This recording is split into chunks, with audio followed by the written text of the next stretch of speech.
Ah, la tactique. Vaste sujet, puisque nous sommes dans un pays de 70 millions de tacticiens. La tactique, cette partition sur lesquelles les joueurs évoluent, et ce en appliquant le tempo, les dièses et les bémols des entraîneurs. Chaque période a eu sa partition, et je dirais même que chaque continent, chaque pays a eu son concerto. Véritable ADN qui permet de définir un coach et parfois un club, voire une nation. La tactique n'est pas un sujet qui s'apprivoise, mais qu'on essaye de dompter. Pour en parler avec nous aujourd'hui, football tactique, tous les liens dans la bio. Bienvenue à toi, Patrick. Salut, merci beaucoup de me recevoir. Merci à toi de nous accorder de ton précieux temps. On te connaît déjà, notamment sur Twitter ou sur ta chaîne YouTube. C'est un plaisir pour nous de partager avec toi ton savoir de la tactique. C'est sans doute l'un des sujets sur lesquels les gens parlent le plus, mais en connaissent le moins. Parce que c'est vrai que c'est une vraie alchimie où il faut toujours bosser ses dossiers, bosser presque chaque mi-temps pour vraiment connaître ce qui se cache derrière la tête de chaque entraîneur.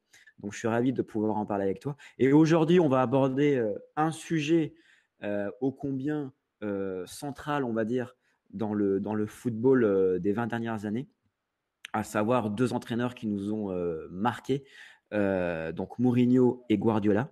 Mais aujourd'hui, l'axe qu'on va chercher à creuser avec toi, c'est donc les points communs entre Pep Guardiola et José Mourinho. Ouais, absolument. C'est vrai que Pep Guardiola et José Mourinho sont peut-être les deux premiers entraîneurs stars.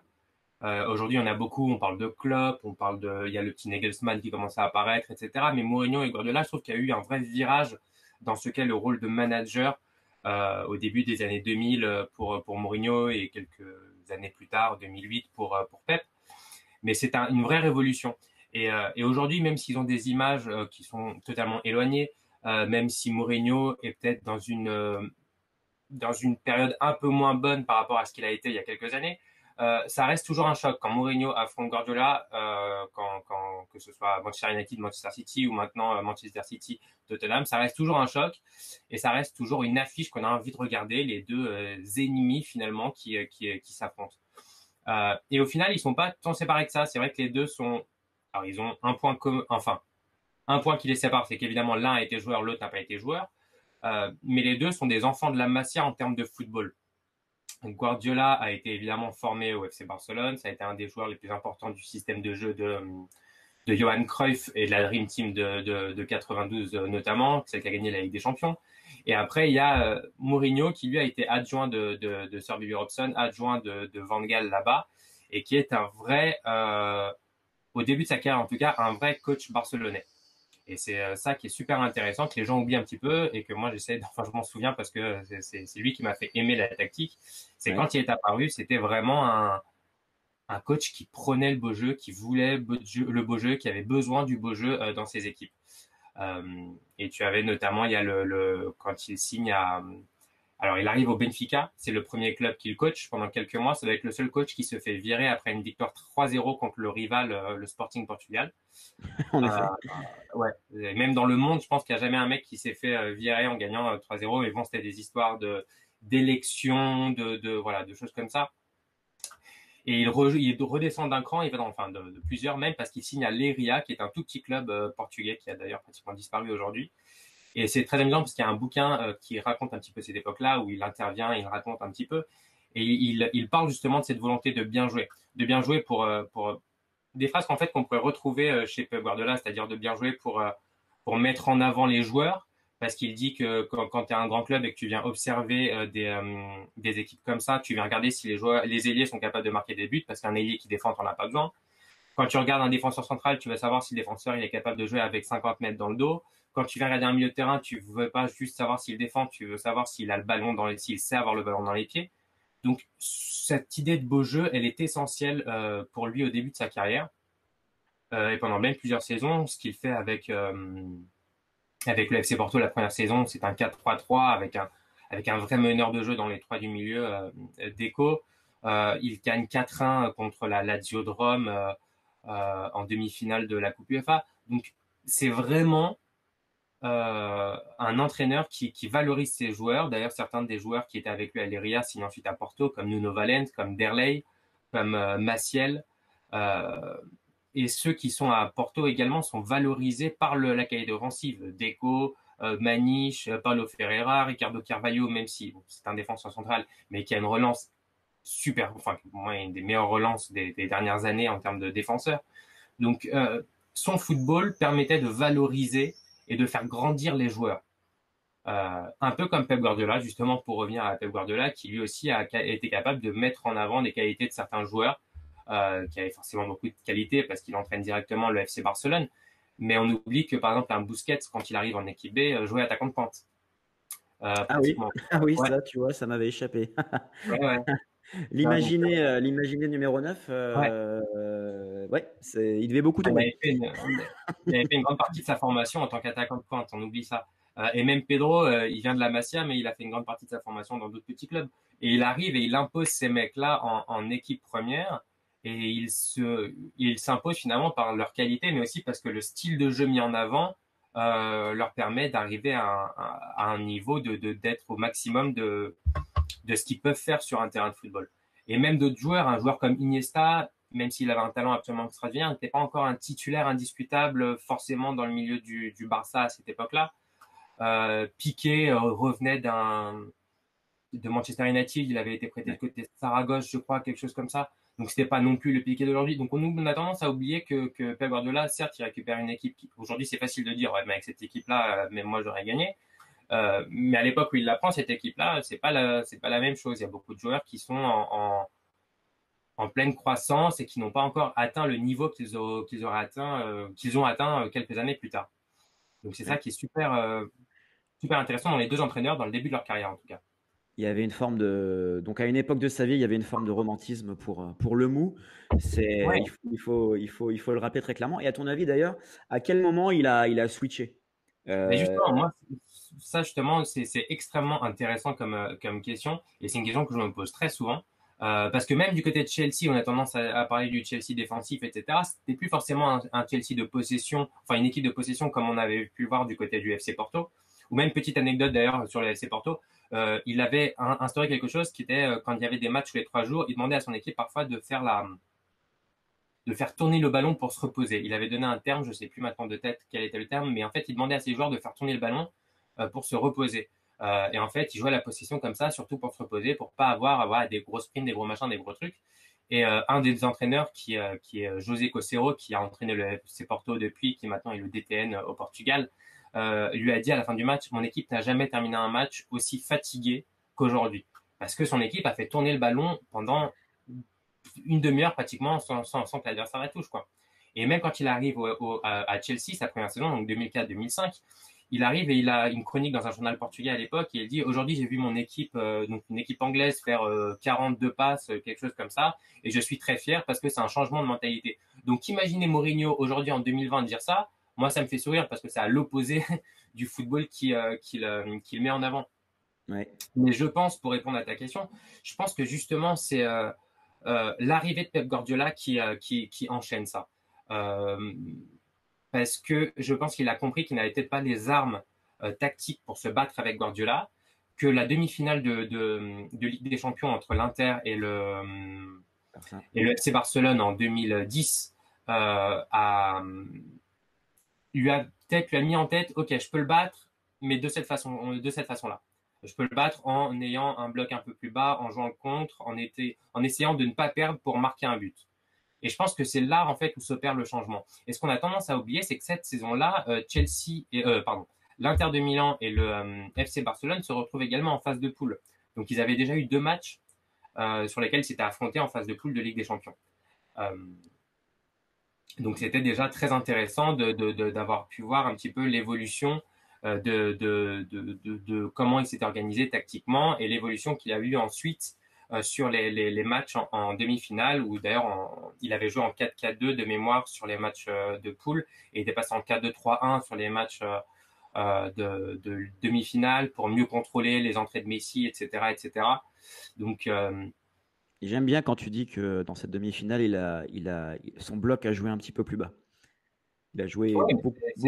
on peut pas dire. Non, non, on peut pas dire. On Non, peut. mais je dis ça ironiquement parce que ça avait joué assez bas. C'est vrai que dans les dernières minutes, il avait joué très, très, très, très, très bas. Faut dire Non. qu'il est à 10, hein. Il est à 10 très très tôt dans ce match-là, sur le match retour, parce que Thiago Motta se fait expulser et qu'il se retrouve à 10, il joue peut-être 1 heure à 10, quelque chose comme ça.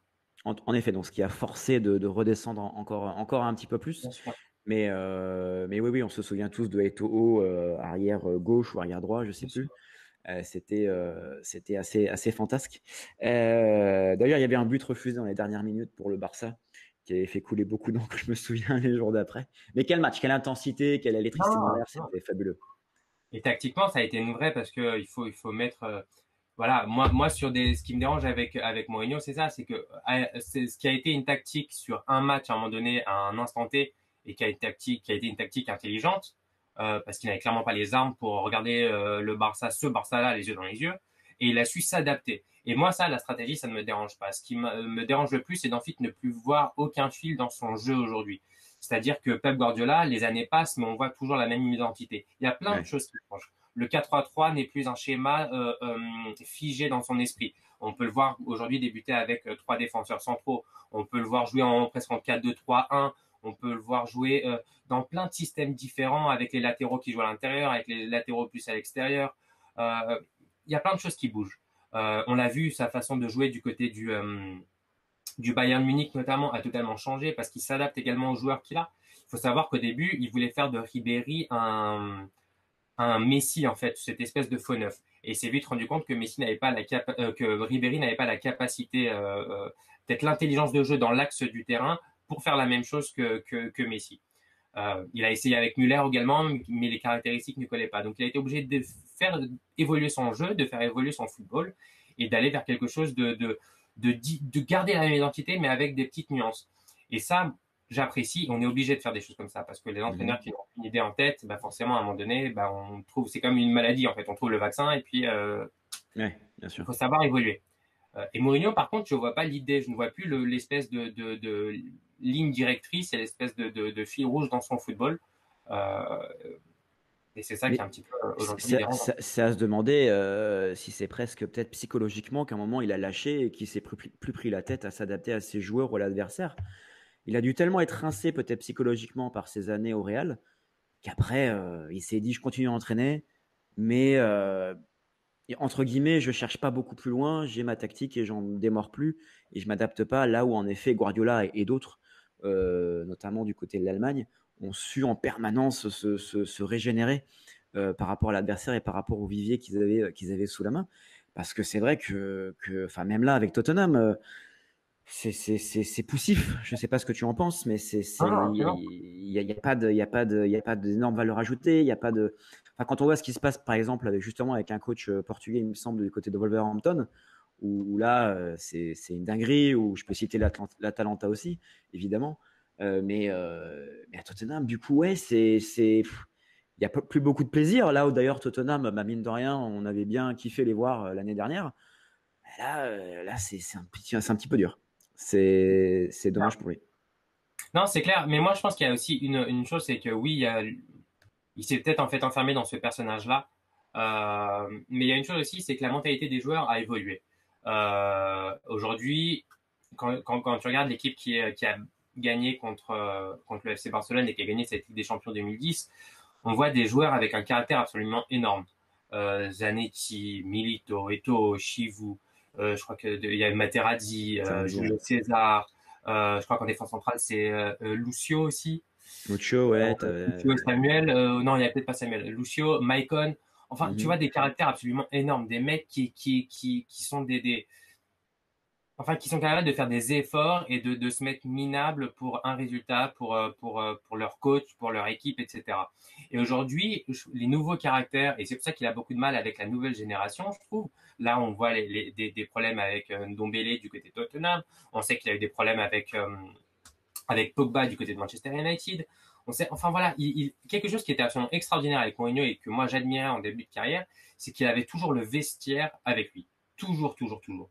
Du côté de Chelsea, c'était énorme. Les Lampard, les Terry ne juraient que par les Drogba, on n'en parle même pas. Essien, il dit que c'est son fils. C'était quelque chose de dingue. Et plus le temps passe, Et plus les vestiaires, en fait, ils les perdent, mais au bout de, il y a quelques années, ça durait 1 an, et du côté de Manchester, ça a duré 1 an environ, ils gagnent la Coupe UEFA, et puis après, ça commence à baisser.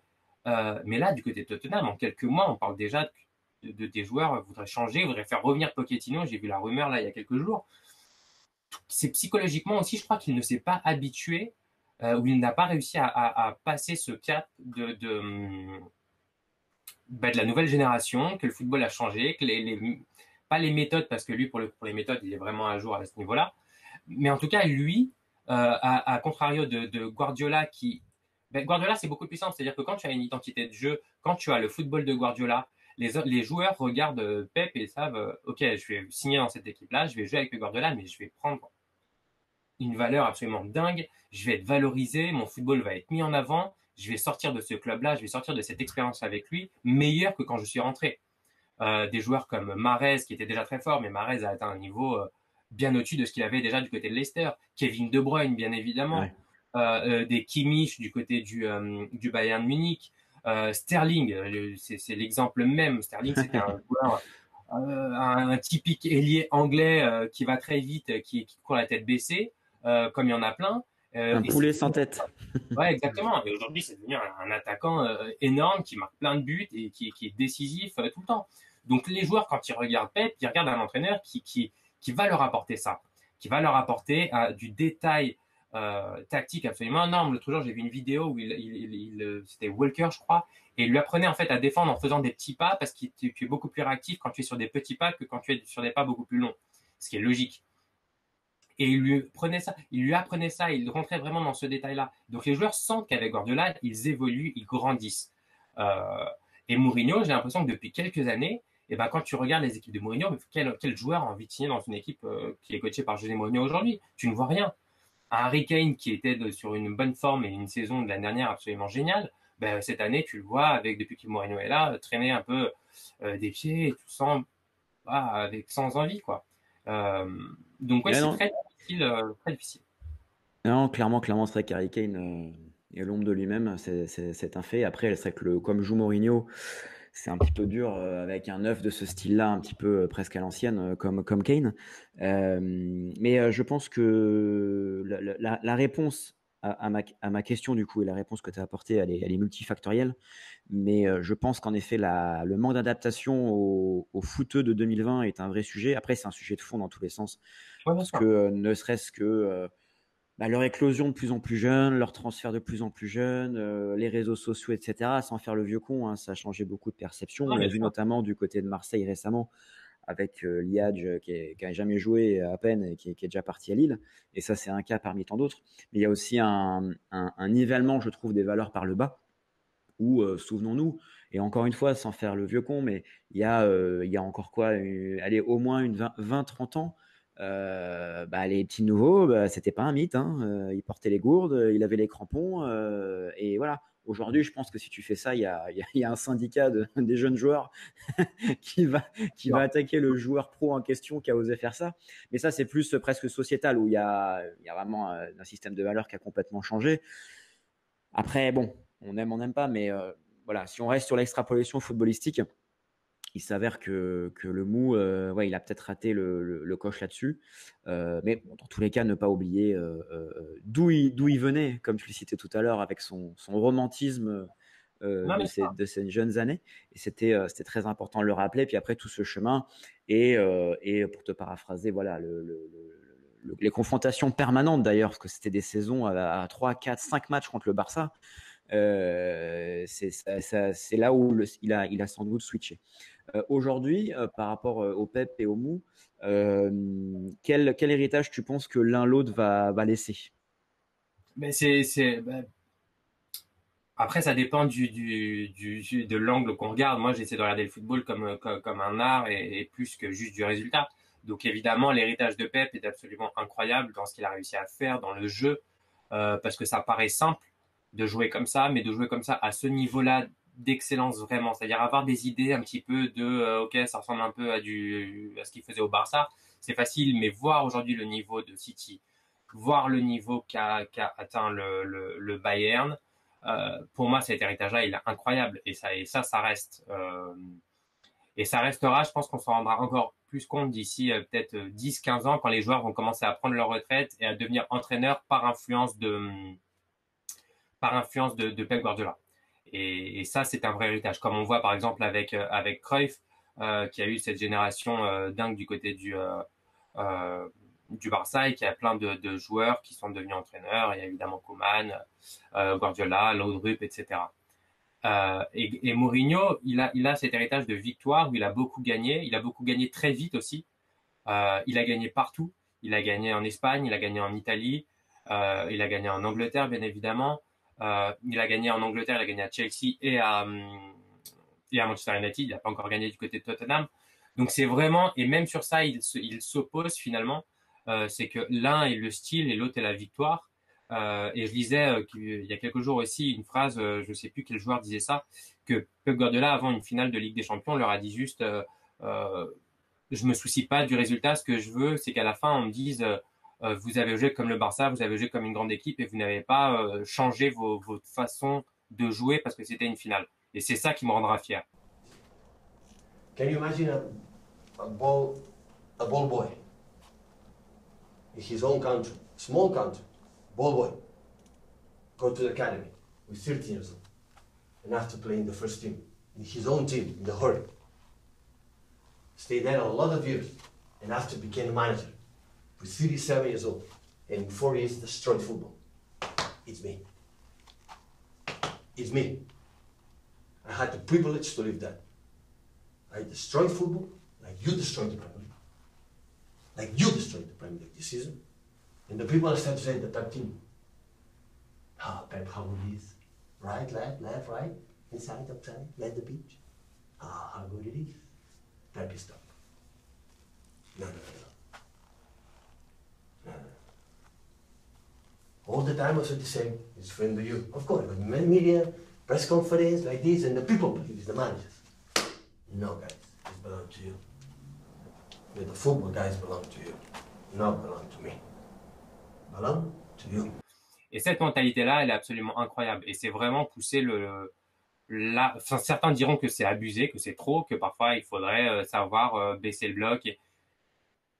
Mais je trouve que justement ne pas le faire, croire en ses idées, croire en ses concepts, c'est absolument incroyable et ça finit toujours par payer. Et il suffit de voir le maître ou l'un des maîtres en tout cas de Pep Guardiola aujourd'hui, Marcelo Bielsa, qui est à 3 petits points d'une montée en Première Ligue avec Leeds.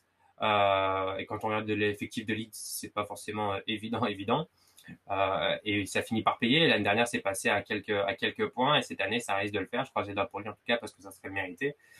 Et moi, je trouve que ouais, le style l'emportera toujours sur le résultat. En tout cas, pour moi.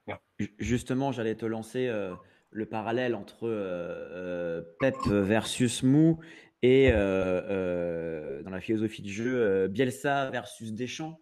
Je suis volontairement taquin, mais justement par rapport à ça et pour continuer de digresser, Coupe du Monde 2018, quand tu as vu les Bleus jouer avec justement clairement cette volonté de gagner plus que de faire de la poésie sur le terrain, de 0 à 10, comment tu as pris ton pied quand tu as vu les Bleus jouer en 2018?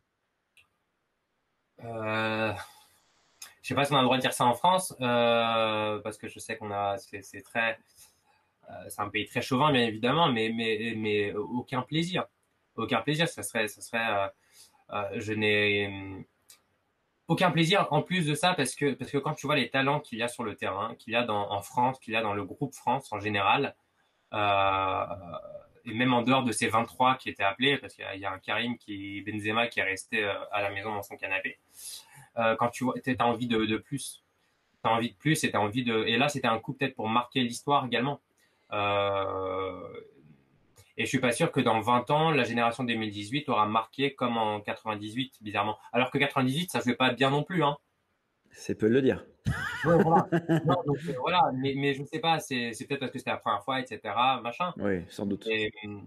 Mais je veux dire, avec le talent, et il y avait peut-être moins de talent aussi à l'époque, de talent offensif notamment. Aujourd'hui, je veux dire, t'as un choix absolument dingue en équipe de France, et c'est dommage de ne pas en profiter. Après, la partie un peu plus mathématique de mon cerveau te dira, bah, il a gagné, il a raison. Et donc Mhm. voilà, mais moi en tout cas en termes de plaisir, j'en ai pris absolument aucun regain, aucun. C'était une galère. Alors, alors, tu vois, je vais peut-être te choquer, mais surtout en 2018, moi j'ai pris un pied immense. Pourquoi? Euh, alors, pas parce que j'aime le foot chiant et ennuyeux, hein, mais parce Pour qu'en moi fait, après tout, hein, mais, mais parce qu'en fait, en voyant les Bleus et comment Deschamps avait réussi à les façonner enfin, depuis l'Euro surtout, euh, de voir sur le terrain cette mécanique presque algorithmique. Là, tu parlais de mathématiques il y a quelques secondes, et de voir bah, du coup les déplacements, le rôle de chacun sur exactement telle phase de jeu, telle phase de jeu, telle phase de jeu. C'était tellement beau à voir et presque à anticiper. Et notamment, je pense au rôle qui, dans la globalité, et tu me donneras ton avis là-dessus, a été vraiment sous-estimé de Giroud. Bon, je pense que je vais me faire insulter de tous les noms, mais pour moi, honnêtement, et je sais que j'ai que 10% de ton expertise tactique, mais moi, je ne vois pas les Bleus remporter la Coupe du Monde 2018 sans Giroud. Ah oui, oui, non, mais ça oui. Mais malheureusement, Giroud, il est victime d'un truc duquel il n'est absolument pas responsable. C'est l'idée de si Giroud n'était pas là, Benzema serait là. Mais si Giroud n'était pas là, je pense que Didier Deschamps, il appellerait Nolan Roux, avec tout le respect que j'ai pour Nolan Roux, il appellerait Nolan Roux avant d'appeler Karim Benzema. Il ferait jouer Kurt Zouma attaquant de pointe avant d'appeler Karim Benzema. Mais vraiment, donc les deux ne sont pas liés. C'est pas parce que Giroud est là que Benzema n'est pas là. Ça n'a aucun rapport. Malheureusement, vu il a été titulaire de l'équipe de France sur ces dernières années, on a associé ça les deux, et donc il est victime de cette mais de tout ça, de toutes ces polémiques, de toutes ces critiques, etc. Je pense que Giroud, c'est très bien que c'est pas un attaquant qui aura marqué l'histoire par sa qualité technique ou par voilà, mais c'est un attaquant dans le système de jeu que met Ouais. en place Didier Deschamps. Il est essentiel. Il est essentiel un petit peu comme Didier Drogba l'était dans un système de José Mourinho à une époque. Euh, c'est le premier défenseur, mais c'est aussi le premier quand on attaque, c'est jouer sur Giroud, qui joue très bien de son corps, qui bloque un défenseur. Donc même sans toucher ballon, il va bloquer un défenseur central. Donc ça va permettre d'avoir un espace que Mbappé va pouvoir utiliser. Il va peut-être toucher la première balle et Mbappé, Pogba ou un autre ou Matuidi pourra reprendre le second ballon. Il va être décisif sur ce genre de choses. Et il va énormément, mais vraiment, il va aller au contact tout le temps charbon, tout le temps charbon. Vraiment, c'est admirable ce qu'il fait dans le sacrifice. C'est vraiment dingue. Après, est-ce que c'est le genre de joueur pour qui je paye pour aller voir un match de football? Jamais de la vie, évidemment que non. Maintenant, est-ce qu'il est très utile dans ce système-là, dans cette façon-là de jouer? Aucun doute. Aucun doute. Non, c'est bah, content d'avoir eu ton avis sur Ah ce non, non. point-là. Pour clôturer cet échange super intéressant, j'aimerais que pour le mou et pour le pep, tu nous donnes juste 2 à 3 qualificatifs par entraîneur. Ben, je l'ai déjà dit, mais pour Pep, pour moi, c'est l'art. C'est de l'art ce qu'il fait. Mhm. Euh, je dirais même il y a aussi croyance, puisque croire en ce système-là jusqu'à la mort, je pense qu'il lâchera jamais et il préférera ne plus jamais gagner de sa vie que de baisser le bloc. Ok. Donc c'est vraiment absolument incroyable. Et, et c'est philosophe. Il y a un côté philosophe chez Pep Guardiola que j'aime beaucoup. D'accord. Donc Qui dépend croyance, art, philosophe. ouais, qui va être un petit peu comme dans comme Socrate, des mecs comme ça qui vont laisser plein d'idées, etc., que les gens vont pouvoir réutiliser. Moi, je suis persuadé que il y a déjà Xavi, tu vois, où on parle qui devient entraîneur, on parle de Yo Barça, etc. Mais je suis persuadé que Pep va laisser des mini-Pep un peu partout. Certains bons, certains mauvais, certains auront du succès, d'autres pas du tout. Mais je pense que dans quelques années, on va être surpris du nombre de mini-Pep qu'il y aura un petit peu partout. Super. Et concernant le mou, est-ce que tu aurais Ah, 2 ou 3 qualificatifs sans que euh, ce soit une épreuve pour toi, hein. non, non, non, mais c'est difficile parce que comme je te dis, moi, juste pour faire un aparté un petit peu perso, moi, quand j'avais 12-13 ans, j'ai vite compris que j'avais absolument aucun talent dans les pieds. Donc j'ai vite compris que je ne serais jamais footballeur. Et au même moment, il y a un mec sur le bord du club que je n'aime pas forcément beaucoup, du FC Porto, sur le banc de ce club-là, qui apparaît et qui me montre qu'en fait, le mec sur le banc, il n'est pas forcément un ancien joueur et qu'il est incroyablement important dans une équipe. Et donc Mourinho, c'est le mec qui m'a donné le goût de la tactique. Sans Mourinho, je ne serais pas là à discuter avec toi aujourd'hui. Donc le voir ensuite changer. Donc déjà le premier mot, ça serait ça, déception. Voilà, c'est la déception pour moi personnellement. Déception, perdu et pour revenir un peu plus au côté entraîneur, pragmatique, on va dire ça, mais voilà le côté essayer de gagner par l'erreur de l'adversaire que de gagner par ses propres idées en fait. D'accord. Voilà. Et d'ailleurs, c'est ce qu'il dit, c'est là où ça a changé, parce que tu vois, je te disais tout à l'heure que que Mourinho, quand il arrive à Chelsea, il était heureux de voir son équipe faire une 50aine de passes, son équipe de Chelsea, et qu'aujourd'hui, il dit que avoir le ballon, c'est le meilleur moyen de faire une erreur et donc de se prendre un but. Voilà. Donc tu vois l'évolution, quand tu dis qu'il y a eu une évolution et que c'est une déception, c'est que ce changement-là, il est absolument énorme. Oui, bah c'est justement c'est le bon qualificatif, le mot évolution. Et pour la peine, une évolution sans révolution. Mais écoute, merci, c'était super de pouvoir discuter tactique avec qui puiser un benfiquiste. Donc tout est plus facile. Merci pour tout ça. Ça a été un plaisir. Et écoute, avis à nos viewers de commenter, de liker, de partager et surtout de rejoindre le compte YouTube et le compte Twitter de Football Tactique. On va tout mettre dans la description. Et écoute, je te dis à très vite. À très bientôt.